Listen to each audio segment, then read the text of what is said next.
आपल्या सुखाने जगण्याला किती लोकांचा हातभार लागलेला आहे.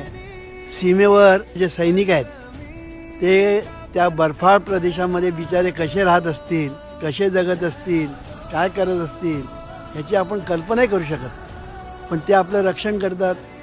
पोलीस डिपार्टमेंट आपलं रक्षण करतं. शेतकरी काम करतात म्हणून आपण अन्न खातो. गवंडी काम करतात म्हणून आपण घरात राहतो.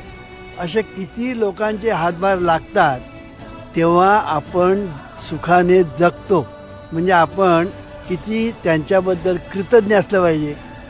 म्हणजेच राष्ट्राबद्दल. हे त्यांच्यामुळे आज आपण सुखाने जगतो आहोत आणि म्हणून राष्ट्रासाठी मी काहीतरी केलं पाहिजे ही भूमिका, ही मानसिकता आपल्या राष्ट्रातील लोकांमध्ये निर्माण होईल. तेव्हा हे राष्ट्र सर्व राष्ट्रांच्या पुढे प्रगतीपथावर जाईल.